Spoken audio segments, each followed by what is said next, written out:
Bonjour à tous, aujourd'hui mercredi 5 mai 2021, bienvenue dans votre flash d'information.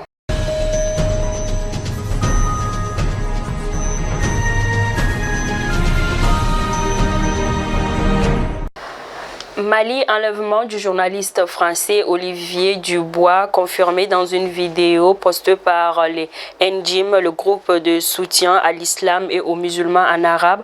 En effet, retenu en otage actuellement au Mali, le journaliste indépendant Olivier Dubois n'avait plus donné de ses nouvelles depuis 3 semaines. Il est paru mardi 4 mai 2021 sur une vidéo qui circule sur les réseaux sociaux, confirmant son enlèvement par les NJIM, le groupe de soutien à l'islam et aux musulmans en arabe. Les restitutions des conclusions des travaux relatifs à la réorganisation territoriale tenus le 29 et 30 avril 2021 dernier dans les régions et dans le district de Bamako suscitent colère et remous au sein des populations dans plusieurs localités du pays, parmi lesquelles Markala et Sokolo dans la région de Ségou, Niafunké et Tonga dans celle de Tombouctou. Les consortiums Twindi, Amnesty International Mali et Free Press Illuminate ont procédé hier mardi au cours d'une conférence de presse à la présentation des 2 rapports SIRA et SINSA. Le premier rapport fait état de 187 cas de violation des droits de l'homme dans 60 localités du pays, tandis que le second dénonce les lenteurs dans la mise en œuvre du plan gouvernemental.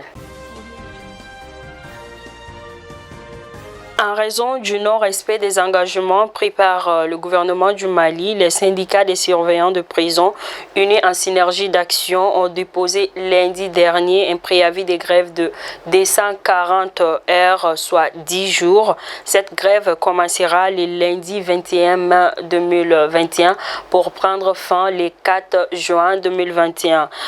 Nous rappelons que la non-exécution de son préavis de grève étant liée à la satisfaction totale de sa revendication, la synergie des sections syndicales des surveillants de prison demande au gouvernement de la transition l'application immédiate du protocole d'accord signé entre les 2 parties qui date du 11 décembre 2020. La synergie s'est dit toutefois engagée à trouver un dénouement heureux à cette situation. À présent, parlons football. Le milieu de terrain des Aigles du Mali, Sadio Kanouté, quitte les stades maliens de Bamako pour Al Ahly de Benghazi en Libye pour une durée de 3 ans et demi.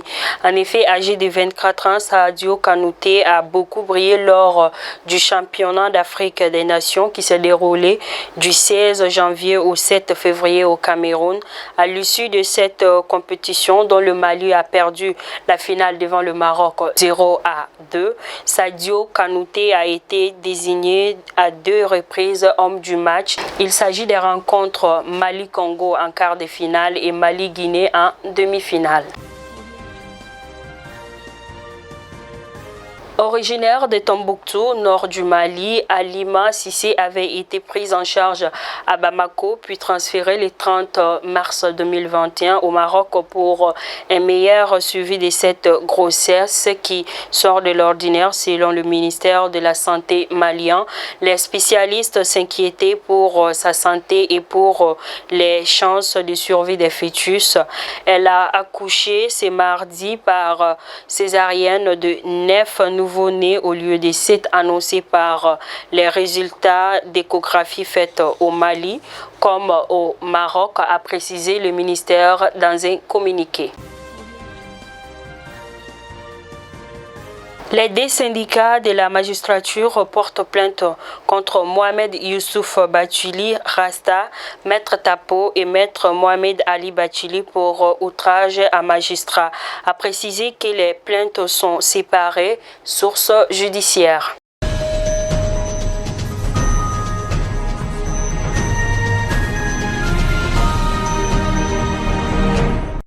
La crise sécuritaire au Cabo Delgado ne pèse pas seulement sur l'économie légale, notamment sur l'arrêt des activités gazières de Total après l'attaque fin mars de la ville de Palma. Cette crise a aussi un impact sur les réseaux de trafiquants dans toute la région, dans la province de l'extrême nord du Mozambique, à la frontière tanzanienne.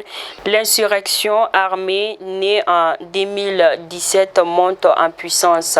Elle a fait allégeance à l'État islamique et l'intensification du conflit avec les forces gouvernementales pousse les passeurs à modifier leur trajet.